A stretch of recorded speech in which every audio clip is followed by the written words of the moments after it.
It is the AI apocalypse. Everything is incredibly expensive, especially if you're trying to build a new PC, a gaming PC right now. I mean, it's the worst time. It's the worst time to do that. You're going to go out, you're going to spend all this money to buy into GPUs that are going up in price a little bit, but really the biggest issue here is like stuff like RAM, storage, they're just skyrocketing. What if you already have a gaming PC that can't game, but you can make it game? Well, that's what we're going to cover today. Here I have what I've been using for the past year and a half or so. This is the Minisforum DEG2. It is an eGPU dock. This one here used OcuLink. OcuLink being even today the best solution for hooking up external GPUs like this here, hooking it up and then hooking it up to your device, such as my laptop that didn't have dedicated graphics, just had an iGPU, my mini PC over there, which doesn't have dedicated graphics, and I use this here to hook up my GPU and use it for video editing, professional work, and gaming. Taking something like a mini PC or a handheld or my laptop that are not up to the task of gaming really at all, above like very basic, and pushing it into 4K gaming territory. But I just said it only had OcuLink. I happen to have a handheld laptop and mini PC that have OcuLink. They're still not everywhere on the market. Now, there's a solution to that, and let me show you. This here is the DEG2. DEG1, DEG2. The difference here with this one here is they have adapted the product to not only have OcuLink, that port there, that is only supported on some devices, such as my product here, but now it also has USB. I sold my handheld and my laptop that both have OcuLink. So while my daily driver mini PC has OcuLink, I no longer have it on my handheld and I no longer have it on my laptop. That's okay, because this now it comes equipped with USB-based solution as well. It does both. You can see it's hooked up with OcuLink and you can hook it up with Thunderbolt 5, not USB, not USB 4, the traditional 40 gigabit, Thunderbolt 5, or USB 4 version 2 80 gigabits. It's such a stupid name, but let's just use Thunderbolt 5. It's just easier to say it that way. Thunderbolt 5 has better bandwidth than Thunderbolt 4, meaning it's going to run better. So you see, until now we were running most of the stuff on Thunderbolt 4 based docks. It didn't run as fast. You were going to have issues with performance. Still gives you good performance, but you're not getting as much as OcuLink. Thunderbolt 5 works as in the middle. You don't quite get as much performance as OcuLink, but you still get a huge boost over Thunderbolt 4. Okay, so here is the dock here. Looks like it's sold out. It sold out pretty quick, to be honest. Improvement over last year is pretty substantial. You end up this year with OcuLink, which is what last year had. That's all it had. Now all of a sudden you have Thunderbolt 5, which is also Thunderbolt 4, backwards compatible. Very good. Just some different options you can see down here, Thunderbolt 5 and OcuLink. There's actually a switch in there, so you can go between that 4 if you're going to be using OcuLink or if you're going to be using Thunderbolt 5. The nice thing is as well with this, if you are using OcuLink for the video display, you can still use Thunderbolt 5 for data. Data. It will supply power. I tested that. It supplies power to my laptop and to my handhelds. Very good. It also does have internal storage. And so here is just a look at it. Essentially, this is the top. You put your power supply on here. Your GPU goes in there. Hidden under this little alcove here is an M.2 slot where you can put in an M.2 NVMe, more storage. Fantastic, and it works. I've tried it. USB 3 over here. USB-A 3, so you're going to be getting 5 gigabit per second. Very good. Over on the other side, you have another USB. This one's even faster, 10 gigabit. You have 2 USB-C. One of them is the Thunderbolt 5 that's going to plug into the machine, into your actual laptop, supplying up to 140 watts. Then the other one is for extra peripherals. So if you're going to plug in like an external NVMe enclosure or something like that, you can do that. And it'll be at Thunderbolt 5 speeds, which are very fast. And then you also have OcuLink. So for video display, you can use Thunderbolt or OcuLink, one or the other. There's a hardware toggle in here. You come in here and you flick that little switch. But you can use kind of in combination. So if you're using OcuLink for video, you can still use Thunderbolt for data. Or if you're using Thunderbolt for video, you can still use other things as well for data at the same time. Okay, so let's go over some of the features of this one here. The first generation over here, the DEG1, as you can see here, you mounted a power supply on top, your own power supply. You hooked it up with your motherboard-based power connector, and you plug this into your GPU. Fantastic. It worked very, very well. The only limitation of this one here, well, the only real limitation of it is it only takes OcuLink. So you can only hook up to an OcuLink based product. This one here is revised in essentially every single way. Has the same theoretical setup where you're going to hook up your own power supply. I'm okay with that because then you can pick what you want to use. Maybe you already have one lying around. You can pick different varieties of them. Some of these have them built in. I found them to be noisy. I don't like that. So I've went with power supplies that I know are quiet. You plug your GPU in there, obviously, and then that's connected. Good to go. Then, of course, you plug that power in. We'll do that in a minute.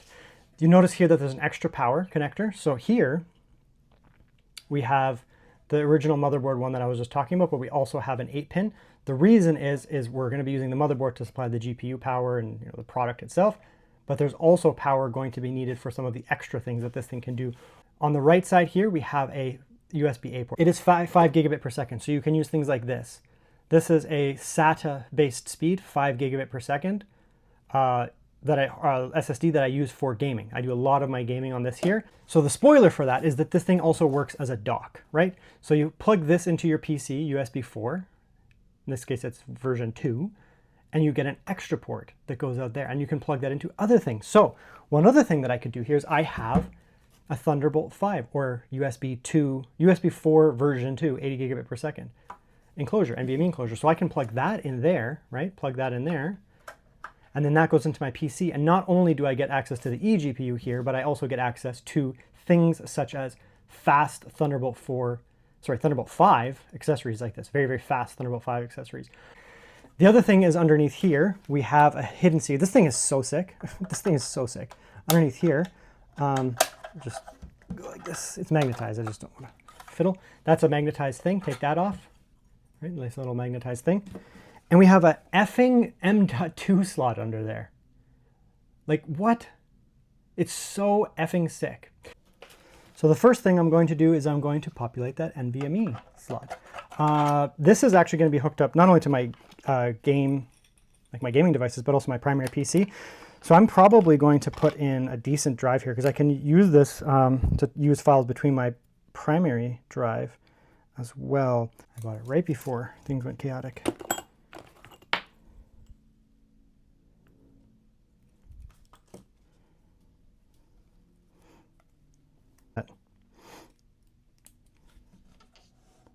Okay, so CPU's in. It's a little snug based on this. This is a very thick cable. Okay. Motherboard.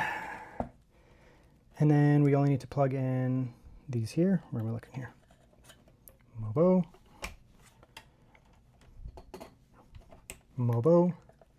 CPU, doesn't really matter. There we go, we're cooking. We'll clean these wires up later. Fortunately, these are like new, so they're like actually pretty clean as it is, but we can like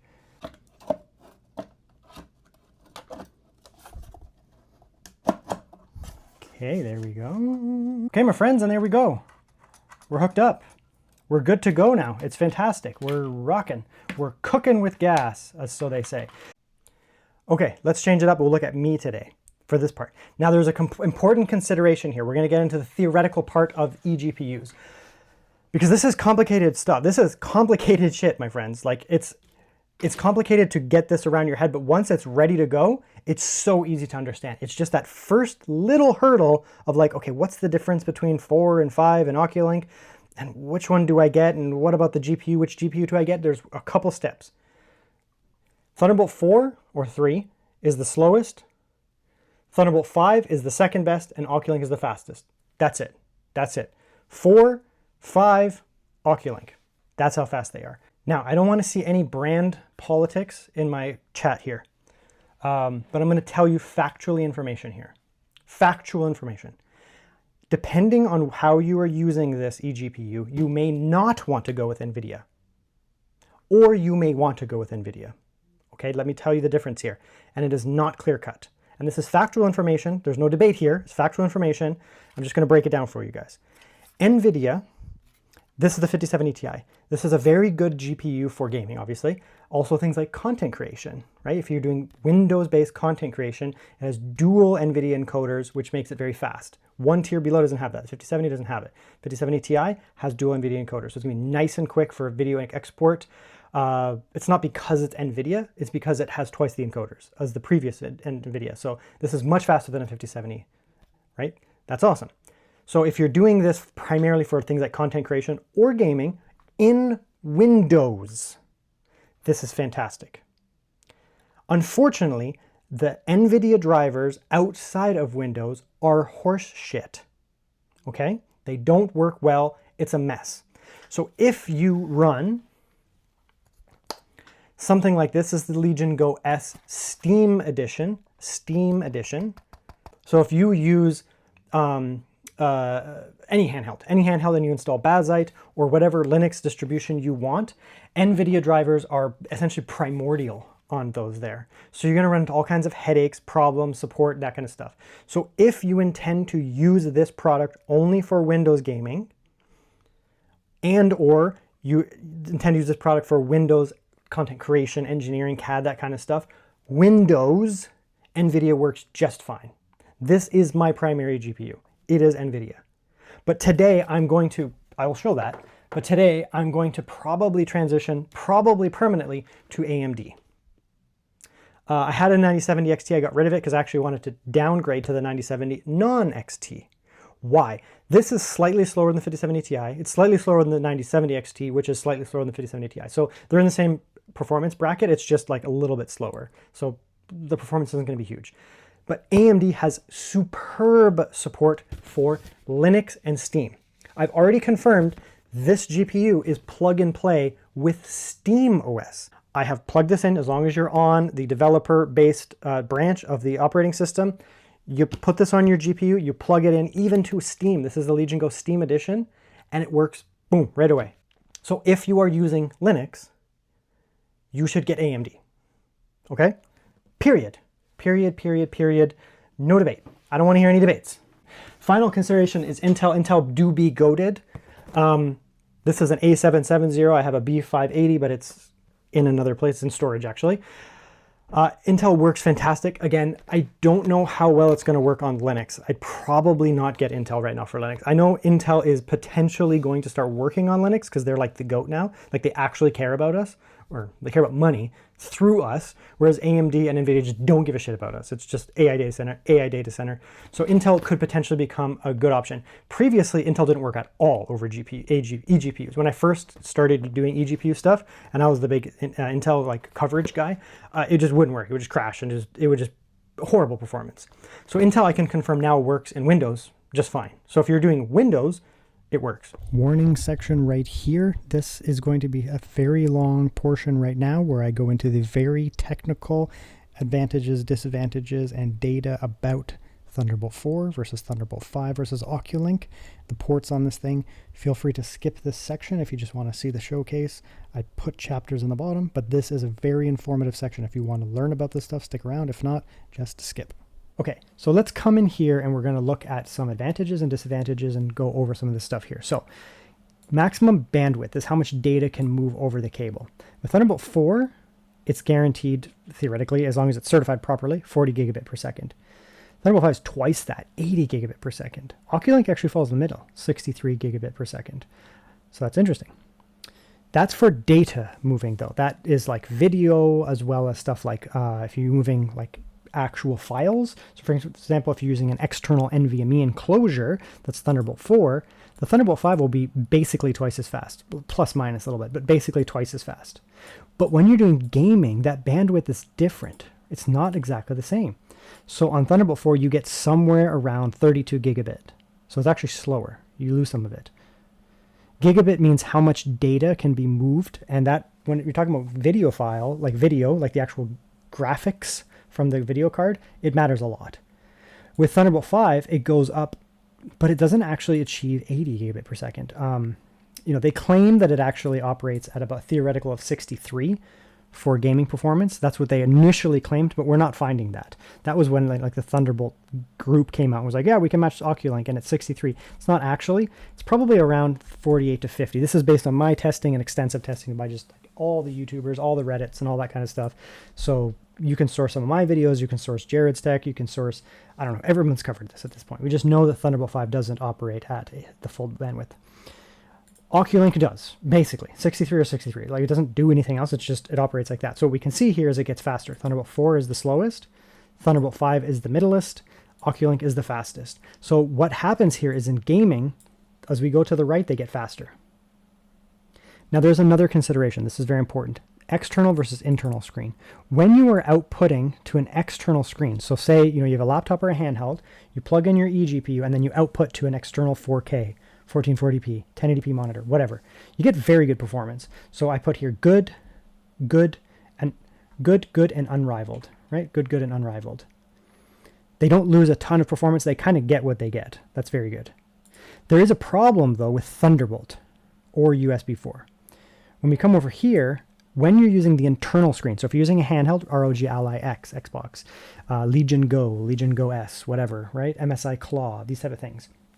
Or a laptop, like any real laptop with Thunderbolt 4 or USB 4, whatever, you're going to be putting it directly back into the internal screen. So you're not plugging it into an external screen, 1440p, 4K, 1080p. You're going back to the internal screen. You don't even have an external. You lose a lot of performance, actually a lot of performance. I've shown this in many videos, but Jared's Tech just put out a video like 3 days ago, so I might put a link somewhere in there doing this comparison. Not really OcuLink, but he actually talked about this in the video, and it just confirms my results anyways. But he has some like charts. You can just look at his charts. Maybe I'll pop one in here or something, and I'll just give him credit, whatever. So you can see there the performance there between the two of them.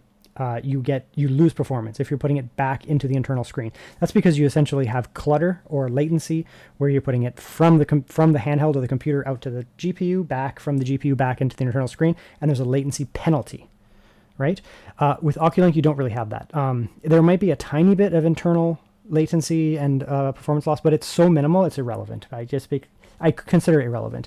I've done this extensively on my handheld One X Player X1 Pro, my desktop, and my laptop, the ThinkBook 14 Plus, also did the same. And there's minimal performance loss on the internal screen. Of course, external is that I'm just going to call unrivaled, because it is literally the peak of what you can get out of. There is no way of getting faster than OcuLink or TGX, right? Now, there are some naming things here. TGX is just Lenovo's proprietary version of OcuLink. They're compatible. There's an advantage to it, but we'll get to that in a second here. The advantage of Thunderbolt 5 and 4 are both the same.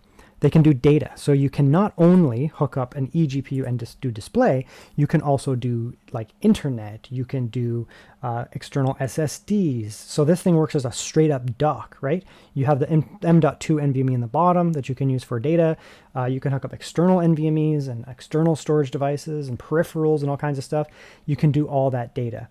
OcuLink cannot do that, so that's a huge advantage here. It's also hot pluggable, so you can just come along with your handheld, sit down at your eGPU while the handheld is running, while the laptop is running, just plug it in. Just plug it in and it will go badonk. It'll take a minute. If you already have the drivers installed, it'll just poop and it will pop over, and all of a sudden your eGPU is working. Hot pluggable. And you can unplug it as well. You could literally just pull it out. I wouldn't do that because it might crash theoretically, but typically what happens if you unplug it, it'll just go back to your internal iGPU or whatever, right? You can actually safely eject it, kind of like you do on a laptop. You come over here and you go, eject. It's missing, of course, and you can eject it that way. TGX, you cannot do that. You absolutely cannot do that. Now, some disadvantages. So for Thunderbolt 4, it's just the slowest by far. Just is the slowest. It's not going to match the other two. It's still good, but it doesn't match them. It loses a lot on the internal screen, as I just said. Thunderbolt 5, disadvantage is middle performance. It's kind of a like middle ground disadvantage. It's slower than Thunderbolt 4. Sorry, slower than OcuLink, but faster than Thunderbolt 4. So we'll call it middle performance. And it also loses a lot of performance on the internal screen. Now, there's disadvantages to OcuLink as well. OcuLink only does data. You can't, like video data. You cannot do an external NVMe. You can't do, USB dongles and that kind of stuff, and Ethernet. It doesn't do it. It doesn't work. And it's also not hot pluggable if you use OcuLink. OcuLink is not hot pluggable, meaning if you come along and you take your laptop is running, your mini PC is running, your handheld's running, and you just plug in the OcuLink port, it probably won't do anything. It might crash, but it also probably just won't do anything. It'll be like, I don't know what that was. And it might just hang out for a while. It might crash, but it's just not a good idea. It definitely won't work, though, at all. And if you unplug it, it will 100% crash your system. You will blue screen and your system will crash. It is on 2 laptops, 3 actually, 2 of which I've owned. ThinkBook 14 Plus, ThinkBook 16 Plus from Lenovo. Had to import them from China. They also have the Leku something. I can't remember. It's also Lenovo, and it has it as well. It's like it's on nothing. There are a few handhelds that are reasonably easy to get. One X Player X1 Pro, one X Player. Oh, they have another one too. X1 not Pro. Anyways, there's a few handhelds that have it on the actual handheld, so you can get it as well. And there's lots of mini PCs. So for mini PCs, it's not that common. It's rare on laptops, very rare on laptops, and you're mostly importing them. That there, it's semi rare on handheld. Right, you can get them from like 1X Player and some other guys as well, semi rare, and it's somewhat common on mini PCs. Thunderbolt 5 is also very rare. It's actually the most rare. Most rare. It is incredibly rare to get Thunderbolt 5 because it's brand new. It's on almost nothing. And what's funny is it's on mainly gaming laptops. So like you're buying it and you're like, all right, like it's on your gaming laptop, which has a graphics card anyways. So it's almost irrelevant right now, but it will become very common in the future. Like Thunderbolt 4. Thunderbolt 4 is effing everywhere. Like if you get an Intel laptop from the past like 5 years, 6 years, 7 years, maybe even longer, like 11th gen Intel, we started to see Thunderbolt 3, but it's basically compatible. And then we started seeing Thunderbolt 4 pop up, and like almost every Intel laptop has Thunderbolt, like almost all of them. AMD, it's hit and miss. Some of them have it, some of them don't have, but they don't call it Thunderbolt, they call it USB. Nowadays, you can actually find Thunderbolt certified, like Thunderbolt TM, on AMD laptops. So generally speaking, this is what they use. It's the same thing. Okay, so let's jump in here and we're going to start with the USB. Rather than using it on AX1 Pro, we're going to show a product because that has OcuLink, so I'd use OcuLink obviously. But what we're going to do is we're going to show it here on a USB 4 device. And I don't have a USB 5 device that would support it. I have tested it on my Mac Mini, which is over there, and it does work and it's nice and quick, but the GPU won't work because Apple Silicon is not going to support it. That's okay. But there are going to be upcoming Thunderbolt 5 and 80 gigabit per second USB-C devices coming out routinely. We're in that point now where they're going to start coming out. So this is going to be a great product to pick up.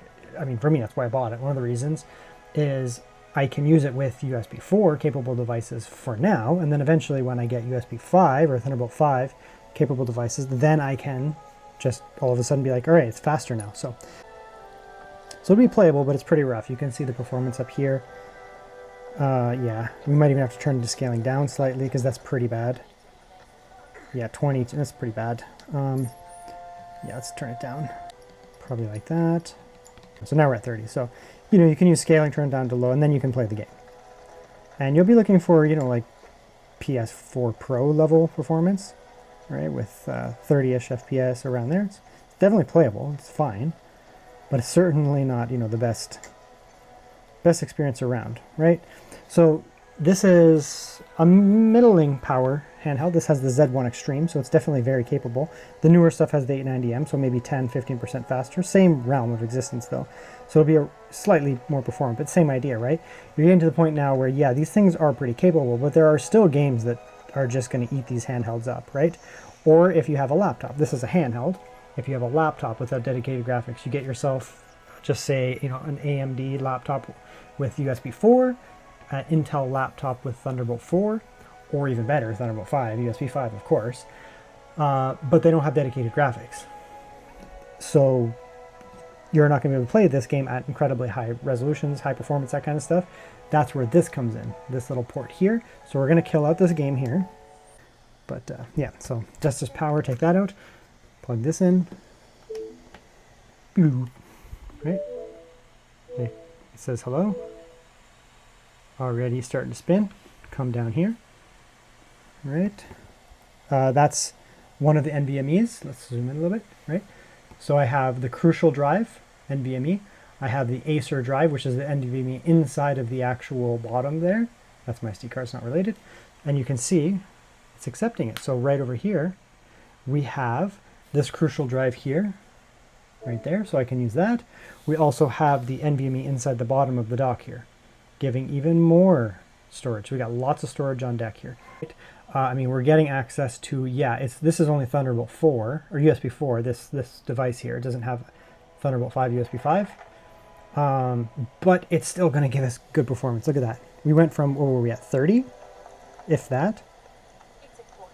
Right, the performance is way up. And again, this is, you don't necessarily need a 9070 XT. You can, I mean, you certainly can. I would probably get something more like, for a handheld, if you're just using it for a handheld, I'd probably get something more like a 9060 XT. That's probably what I would get. Something like that. So we can turn this up, make sure that we're loading up the GPU. You can see it's also powering the device, right? So that's now getting power, touching the screen, right? So we're actually getting power.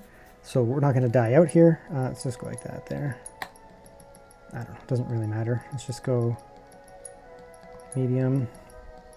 Usually I turn some of this crap down regardless. Character model can be high, effect can be high, texture medium. This stuff, I don't like that stuff turned up because it just kills it. Yeah. We'll go back to the same resolution for now as before. We started off at 55 and it wasn't even working, right? So now we're at a higher resolution, much higher resolution. So we went from 50% scaling and we went up here. We also hugely turned up the settings. So it visually looks way better in terms of higher resolution. And also we turned it up so we get high resolution and we get higher fidelity, we'll put it that way, texture, fidelity, all that kind of stuff. And we doubled the frame rate, right? And again, this is only a USB 4 device. This is a USB 4 40 gigabit device. This is not a USB 4 80 gigabit device. So down the road, we're going to end up getting to the point where, this is very loud, we're going to be getting to the point, right? So I use this now, and I'm sure there's going to be handhelds coming out with Thunderbolt 5, USB 5. I'm sure there's going to be there already is, but more and more and more laptops coming out with Thunderbolt 5. More mini PCs coming out with Thunderbolt 5. So it's going to get to the point where, you know, even though it may not perform quite as well as OcuLink, the fact that you can, you know, hot plug it, the fact that it's potentially, it's just an easier interface to work with, you're going to see more Thunderbolt 5 on things, right? So this is a really good product because it's going to prep you for the future. On these devices that are Thunderbolt 4, USB 4, 40 gigabit capable, you're still getting a huge increase in performance, right? But yes, you do, of course, lose some of the performance here. Again, another thing to consider though is this is also going back into the screen. So with USB, one thing to consider here is that when you output off the USB into the device, and then you route back into the device of the display, you actually lose performance. If we were to then take this and output to the screen up there, you would actually get better performance than going back into the handheld. But I just wanted to show this is a very compelling use for it, where you just hook it up and you just use it in your handheld. But now let's output to an external screen and get even better performance. Okay, so now we're on a mini PC down here. The CPU performance on this, it might be slightly higher, but the same kind of idea. This is a 13900 HK low watt though. So it actually performs kind of similar to the one in the handheld over there. So fine, very good. And you can see the performance is massively higher, obviously, right? So we're using similar settings here. This is not 50%, this is 66% scaling, so the slightly higher one. And the performance is way higher, right? So I just wanted to point this out because people may get a handheld and then use the internal screen. They're like, it is giving you a big bump in performance, like probably double or even 3 times the iGPU can do. But a 9070 XT should be much more than double the speed, significantly more than double the speed of a 780M iGPU. And here we can see that, right? It's way faster because when you're outputting to an external screen, like this here, it's just you're getting less issues. So when you're going like this and you have your eGPU here and then you're inputting data from the game into the eGPU and then back out here and it goes into the screen itself, you get issues with performance where you lose extra performance. So you're already losing some by having an eGPU set up rather than this like inside of a desktop PC. But when you output back into the internal screen here, you actually lose some of the performance, right? So you lose some of the performance there. So then when you put output to an external screen, you don't have that same issue. So I could have just used that handheld there, but I want to show this is just some random mini PC. It does not have, it has a terrible iGPU, like terrible. You can't game on this iGPU at all. This is pre-Intel Arc graphics. So this is a garbage. You would get like 1 FPS in this game. It would be completely unplayable. So, but it does have a good CPU. So you can take one of these mini PCs, right? You just have a mini PC like that. You can get for a good price laying around, whatever, and potentially avoid some of the, the gaming PC crunch right now, where gaming PCs, especially desktop memory, is unbelievably expensive. Unbelievably expensive. This uses a 13th gen processor, 13900HK, but the RAM in here is only DDR4, and it's laptop memory. So DDR4 laptop memory is actually not up in price really right much. Maybe like 10% or 15%. The price is not up that much. So if it was DDR5, it would be a little bit more expensive, and it was desktop memory. 32 gigabytes of desktop memory would cost $400, like $500 if you're talking Canadian, something like that. So it'd be crazy expensive. This whole mini PC didn't even cost, it cost probably around that price for the whole thing, right? And so you get this eGPU, this kind of setup here, and rather than going with a desktop setup, which would cost a ton of money right here, we're gaming. Like, we're gaming here. Very good performance. We're in the hundreds of FPS. We can turn up the settings, and we don't need to have it so low anymore. That is a very unfortunately placed little overlay there. Right, we're on low, so we could turn this. Oops, we can turn this up here. I don't know, just medium, whatever. It doesn't really matter. It says 1080p, but it's actually not. It's actually a 1440p screen. So just go like that so you can see it. There we go. So it's actually 1440p. So we're at a higher resolution. We went from 1080p to 1440p, so higher resolution. We've increased the settings. We'll keep the scaling the same just so it's easy to remember, but same type of scaling and way higher settings here, right? Like this is a significantly higher preset. I don't actually usually have the settings like that. So way higher settings, right? And so here we are getting significantly better performance. We are at 1440p instead of 1080p. That's already a huge jump in demands. I've turned up the settings considerably as well. So this is just way higher. Right now we're actually gaming. This is now gaming PC level, right? The handhelds are fantastic. It's awesome to be able to really increase the performance of your handheld and just make that a significantly better experience. But this is something that's quite viable, right? You get this GPU here that's actually still very well priced, the 9070, or you can get yourself something one tier down, like a 9060 XT, 16 gigabyte. Both very good. You get yourself the DEG2. You do not need that level of power supply at all. But this whole setup here is going to be reasonably priced, right? Very reasonably priced. Then you get yourself a mini PC, something like this here. This is just a random one, Ace Magic, whatever, or you could get the better one, whatever. It doesn't really matter. Preferably something that has a decent CPU. This one here has garbage iGPU. It's unusable. It's unusable iGPU. So you couldn't game on it. It would be impossible. But then you hook up this here. This here uses DDR4 memory, which costs much less than DDR5 memory from a laptop, and it's laptop DDR4. The price of the memory in this is actually only going up by maybe 10 or 15%. It's actually not up that much. So it's still very reasonable, right? Whereas if it was desktop memory, 32 gigabytes of desktop memory could cost $400 or $500 right now. It's crazy expensive. This whole mini PC didn't even cost that much, right? Or this one over here. This is like a premium model from Minisforum, right? Super premium model. And you could use USB 4 on that, whatever. And that has, top tier everything. That itself still doesn't cost that much when you factor in, building a desktop PC. It would be so expensive. So you're able to take a mini PC like this that you already have, or is cheap, pick one up locally, whatever, pick one up new, doesn't matter, or handheld like that, or handheld like that, or a laptop without dedicated graphics, plug this in here, and this is a straight gaming setup now, right? We're getting approximately 100 FPS as a average, I would say here. We're getting 1440p on medium to high presets. It's very good. But we're going to use OcuLink now. We're going to use the OcuLink cable, and we're going to see how much more performance we can get here. So now we have an idea of what this USB can do, which is very good. And this is only USB 4, by the way. This is not USB 5. We're going with the Minisforum now. This is my primary desktop. I have another one. This is my primary PC. You'll see it all the time in my videos. And now we're hooked up over OcuLink. So that's what we've changed. This is hooked into my storage. It's not hooked in here. We're actually running over OcuLink, as you can see here. That's the OcuLink cable right there, running into the back.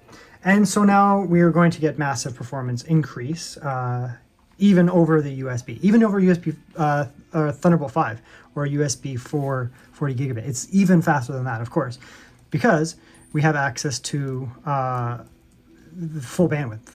Again, this is an AMD GPU, so take it as you will. Some games are better for AMD, some games are better for Nvidia.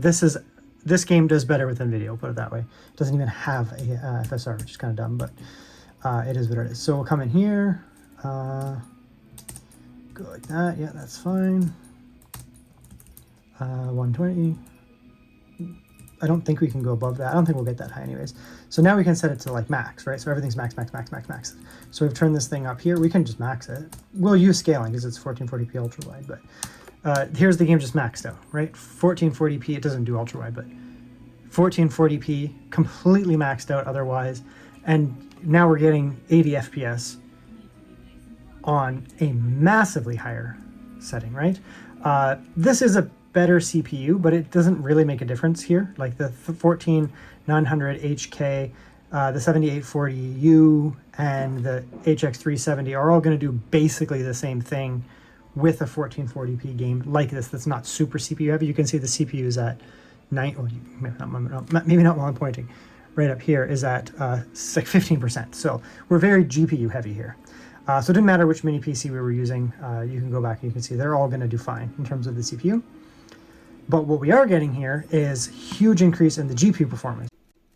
Okay, now just because we're showing Final Fantasy, we're going to show the Nvidia option, which is, it's a 5070 Ti, so it's slightly faster than a 9070.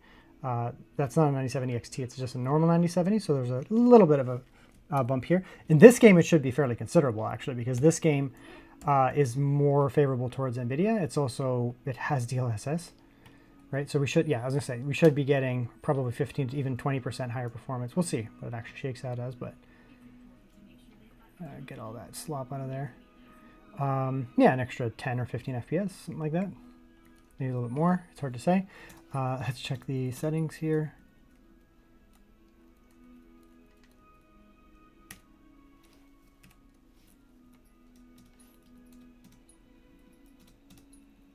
And so the other thing we can do here is now, because we actually have DLSS in this game, actually, it doesn't have FSR, which is insane, but whatever. So now we can use that and it won't look like crap, basically, and we'll just max the game up much more easily. It's not quite 120, but it's close. It'll go up and down. This game's pretty hard to run, but yeah, you can see, to be honest, you can see how impressive that AMD is, considering it cost me 40% or 50% less money, but regardless. Yeah, so I mean, that's the point there, right? So if you want to go NVIDIA, you can go NVIDIA. If you want to go AMD, you can go AMD. Now, just to take this back here slightly, if you're thinking which one should you buy, should I buy NVIDIA or buy AMD? I don't want to get into the debate of NVIDIA versus AMD, because that's your own choices. There's advantages to AMD, there's advantages to NVIDIA. It just really depends what you want to do. But when it comes to eGPU, the lines are drawn in the sand much more strictly. When you're doing video editing, if you use this only for professional tasks, like maybe CAD, I don't know about CAD, but maybe some CAD, that type of stuff that can utilize some of the NVIDIA features, video editing is very fast on AMD, just so you know. It is very fast. However, this GPU here, specifically this one, is advantageous for NVIDIA because it has dual NVIDIA encoders. The 9070 XT does not have access to the same double encoder. The 5070, one tier down, so the 5070 Ti, if you went down a tier to the 5070, it would actually be slower than the 9070 in video and exporting, like fairly a bit slower.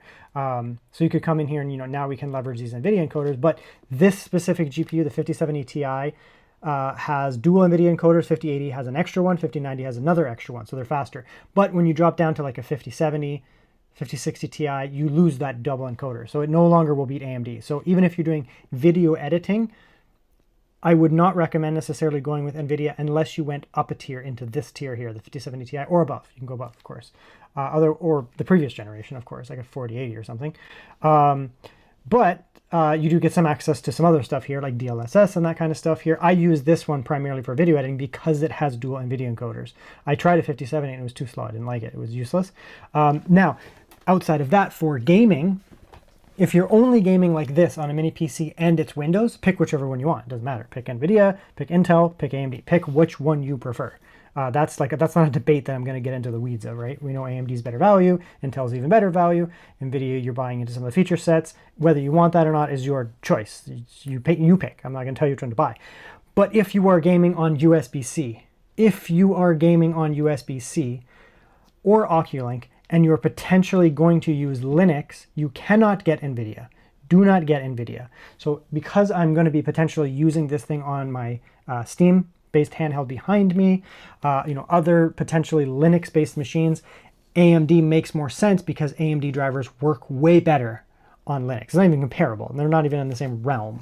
Nvidia is way behind for Linux drivers. So if you're going to be using it on something like Bazite or something, if you're going to install Bazite on your handheld, if that's something that you want to do, it's your choice. But if that's something that you want to do, you take your handheld here and you use SteamOS. This is a native SteamOS one. I don't even think this supports NVIDIA at all. Or if you can use Bazite or some other Linux distribution, you can probably get NVIDIA work, but it's going to be a mess. Same with Intel, it's going to be a mess. So at that point, you actually legitimately don't want this GPU at all. You want to go with the AMD option because the AMD option over here is going to have native drivers for this. This was plug and play. Quite literally, it was just plug and play. Just plugged it in, and it was like, we use the same drivers. This one does too, but this one was like, we use the same driver. So it was just plug and play. So that's the consideration there. Now let's wrap it up. You guys nailed it. I mean, I use your product as a daily driver here and the original one all the time. And I think you're making very good products here. And I think this dock here, I mean, obviously it's going to be my new daily driver. I'm just going to take this one out of here. Why would I do that? This is going to go to my friend. This is going to be my new one. In terms of how I use it, primarily, it's not going to change at all for me. It's going to be the same thing. It's just now I have access to OcuLink that I had before. So it's the same thing. But the other thing is that when I'm doing testing and that kind of stuff, I can swap this out, take that out, and I can hook it up over USB 4, or I can leave this one on here. You could hook it up over USB 4. Once I get a USB 5 capable, like mini PC or handheld or laptop or whatever, I can also use Thunderbolt 5 instead of OcuLink. Fantastic. So great product, easy recommend. It's not that expensive for what it is. You have to pay a couple $100 for the dock. It's okay. I mean, and nowadays everything's so freaking expensive. It's still cheaper than building a PC. You don't need 1,200 watt power supply. Even this is too much over here. This one here is 1,000 watt. This is overkill as well. Get yourself like a 700 watt or something. That's probably a good sweet spot. 700, 850 watt, whatever, something like that. Pop it on there and you're laughing. You're going to be good for whatever GPU comes out in the future, and you're going to be cooking. It's going to be great. So that's the Minisforum DEG2. It's a great product. I don't know, like, it is what it is. I summarize it, whatever, you talk about it, whatever. I can confirm it's a very good product. It is impressive, and I like it. And if you are interested in eGPUs and overcoming the apocalypse right now where everything is so unbelievably expensive, this is a good pick.